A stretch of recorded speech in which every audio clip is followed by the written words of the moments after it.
नमस्कार, आप देख रहे हैं सिटी पोस्ट लाइव और मैं हूं रवि। देखिए, बिहार की राजधानी पटना के अथमल गोला थाना परिसर में रविवार को एक ऐसी घटना सामने आई जिसने पुलिस व्यवस्था और शिकायतों के निस्तारण की प्रक्रिया पर गंभीर सवाल खड़े कर दिए। थाना परिसर में एक महिला शिक्षिका ने कथित तौर पर अपनी शिकायत पर कार्रवाई नहीं होने से नाराज होकर अपने हाथ की नस काट ली। घटना के बाद थाना परिसर में अफरा तफरी मच गई। पुलिसकर्मियों ने तत्काल महिला को संभाला और इलाज के लिए अस्पताल पहुंचाया, जहां उसकी हालत फिलहाल स्थिर बताई जा रही है। महिला शिक्षिका का आरोप है कि अथमल गोला थाना क्षेत्र का रहने वाला एक युवक जो वर्तमान में अर्धसैनिक बल में कार्यरत है, लंबे समय तक उससे शादी करने का वादा करता रहा। महिला का कहना है कि इसी भरोसे पर दोनों के बीच संबंध बने, लेकिन बाद में युवक ने शादी करने से इनकार कर दिया। इसके बाद उसने न्याय की मांग को लेकर पुलिस से संपर्क किया। पीड़िता का दावा है कि उसने इस मामले को 2 बार लिखित शिकायत दी, लेकिन पुलिस ने न तो प्राथमिकी दर्ज की और न ही कोई ठोस कार्रवाई की। महिला का यह भी आरोप है कि लगातार अनदेखी के कारण वह मानसिक रूप से परेशान हो गई और अंततः उसने थाना परिसर में ही यह कदम उठा लिया। दूसरी ओर आरोपी युवक ने महिला के सभी आरोपों को खारिज किया है। उसने मीडिया से बातचीत में कहा है कि उसके खिलाफ लगाए गए आरोप पूरी तरह से निराधार हैं। युवक का कहना है कि उस पर जबरन शादी करने का दबाव बनाया जा रहा है और उसे झूठे मामले में फंसाने की कोशिश की जा रही है। उसके अनुसार दोनों परिवारों के बीच शादी को लेकर बातचीत हुई थी और उसी दौरान मुलाकात तथा कुछ तस्वीरें ली गई थी, लेकिन महिला के साथ उसके ऐसे संबंध नहीं थे जैसा आरोप में लगाया जा रहा है। इस मामले में अब दोनों पक्षों के दावे आमने सामने हैं। एक और महिला शादी का झांसा देकर शोषण का आरोप लगा रही है, जबकि दूसरी ओर युवक खुद को निर्दोष बताते हुए साजिश का शिकार होने की भी बात कह रहा है। महिला के बाद महिला अनुमंडल पुलिस पदाधिकारी एसडीपीओ के पास पहुंची और पूरी घटना की जानकारी दी। बताया जा रहा है कि एसडीपीओ के हस्तक्षेप के बाद पुलिस ने मामले में सक्रियता बढ़ाई और जांच शुरू कर दी है। पुलिस का कहना है कि दोनों पक्षों के बयान दर्ज किए जा रहे हैं तथा साक्ष्य उपलब्ध कराए जा रहे हैं और उन्हीं साक्ष्यों के आधार पर आगे की जो कार्रवाई है वो की जाएगी। क्या कुछ कह रहे हैं इस पूरे मामले में एसडीपीओ, जरा सुन। थाना में हाथ क्यों काट रहे थे? थाना हमारा एफआईआर रजिस्टर नहीं कर रहा था। तो क्या किया? बोला कि तुमको जो करना कर लो, हम एफआईआर रजिस्टर नहीं करेंगे। हम सुबह से प्रभारी का वेट कर रहे हैं, 2 महीना से घूमते हैं, अब प्रभारी मिलेगा किसी भी समय में हम आते हैं तो ये लोग प्रभारी को फोन करके बोलते हैं कि लड़की आई हुई है प्रभारी। तो अब 2 महीने से आ रही है, 2 महीने से थाना प्रभारी नहीं मिल रहा है? नहीं, हमको मिल रहा है। तो आप क्या की थाना में भी? थाना में अभी हम सुबह से वेट कर रहे थे कि अब प्रभारी आएगा। फिर हम उनसे पूछे कब आएगा, तो बोलते हैं मीटिंग में गए हैं।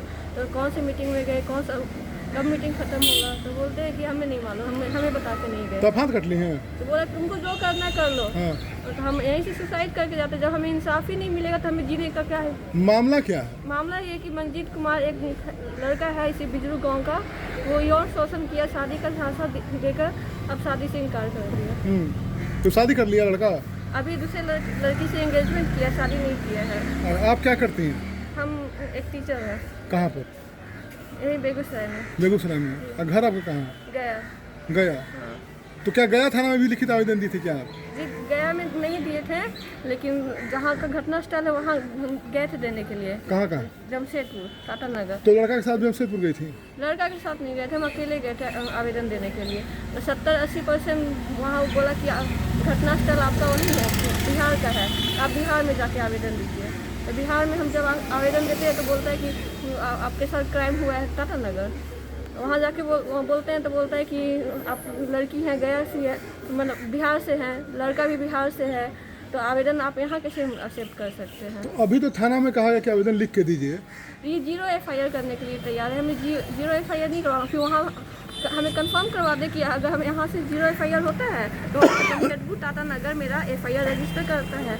वहाँ भी हम गए, हमारा एफआईआर रजिस्टर। पहला बार कब मुलाकात हुई थी आपकी?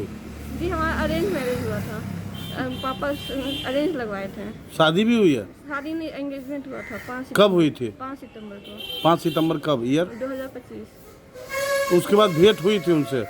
उसके बाद वो हमको बोला था कि हम शादी का शॉपिंग कराना है, ऐसे वैसे करना है। कभी पटना बुलाता था, कभी अपने इसका जीजा रहता है कुम्हरार में, वहाँ भी बुलाया।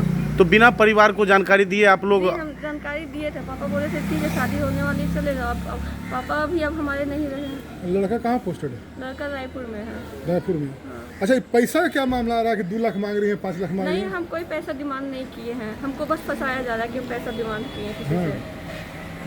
कहा जा रहा है कि 5 लाख की मांग की जा रही है आपके द्वारा। नहीं, हम पैसा हम कभी मांग नहीं किए हैं। अगर सबूत है उसके पास तो हमें सबूत दें। तो अब बीपीएससी शिक्षिका है बेगूसराय में। तो एंगेजमेंट का कुछ फोटो तस्वीर होगा ना उस लड़के के जी, साथ? हमारा महावीर मंदिर में हुआ था एंगेजमेंट, पारिवारिक रूप से हुआ था, ज़्यादा लंबा फंक्शन नहीं हुआ था। फिर घर आंगन में हमारा खान पियान हुआ था। तो उस समय लड़के के माता पिता सब मौजूद थे? हाँ, माता पिता भाई जीजा और उसका बहन सब कोई था। बुजुर्ग का रहने वाला है? हाँ, क्या नाम बताया? मंजीत कुमार। और उसके पिता का नाम जानती हैं? अखिलेश सिंह। अखिलेश सिंह। तब अब लोग हमें जान से मारने की रोज धमकी मिलता है। कल भी फोन आया कि क्या कर लोगे तुम, हम देखते हैं कहाँ रहती हो, वहाँ पे आके तुमको वो उठवा लेंगे, गोली मार देंगे। कुछ रिकॉर्डिंग है उसका हाँ, जान से मारने लड़के का? का हमारे पास रिकॉर्डिंग है। ठीक है, थैंक यू।